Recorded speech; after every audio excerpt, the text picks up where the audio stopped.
और चलिए बढ़ते आगे, रुक करेंगे एक और अहम खबर का। आपको बता दें कि देर रात दिल्ली एनसीआर में भूकंप के झटके महसूस किए गए हैं और रात 1:58 पर भूकंप के झटके लगे हैं। भूकंप के झटके एनसीआर में महसूस किए गए, लोग घबराकर घरों के बाहर निकल गए। 1:57 नेपाल में भी उस टाइम भूकंप आया। मणिपुर में भूकंप की तीव्रता 6.3 मापी गई है। तो दिल्ली एनसीआर में देर रात भूकंप के झटके महसूस किए गए हैं। देर रात 1:58 पर, जैसे कि हमने आपको पहले भी बताया, भूकंप के झटके जो थे उनको महसूस किया गया। भूकंप से लोग एकदम से दहशत में आ गए। भूकंप के झटके नोएडा और आसपास के शहरों में भी महसूस किए गए हैं। भूकंप की तीव्रता 5.7 बताई गई। नेशनल सेंटर फॉर सिस्मोलॉजी के मुताबिक रात करीब 1:57 पर नेपाल और मणिपुर में 6.3 तीव्रता का भूकंप आया और भूकंप की गहराई जमीन से 10 किलोमीटर नीचे मापी गई।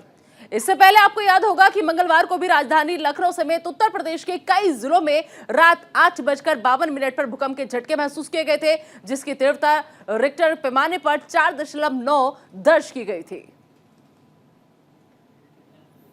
देखिए तस्वीरें आप। देर रात जब इस तरह से भूकंप के झटके महसूस किए गए तो कई लोगों ने देखा कि यहाँ उनके घर की जो छतें हैं, जहाँ पर पंखे टंगे, वो अपने आप हिलने लगे और कई जगहों पर लोगों को जब लगा कि और आगे इस तरह की दिक्कतें ना हो तो लोग घरों के बाहर भी निकल गए।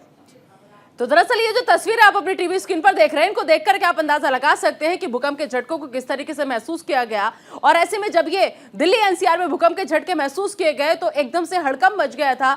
लेकिन उसके बाद जगह जगह जब पता चला, अलग अलग जगह से, अलग अलग इलाकों से खबरें सामने आई कि सभी जगह पर पूरे देश भर में भूकंप के झटके जो है वो महसूस किए गए हैं। और ठीक 1 से 2 मिनट के अंदर दोबारा एक के बाद एक दिल्ली एनसीआर में भूकंप के तेज झटके को महसूस किया गया।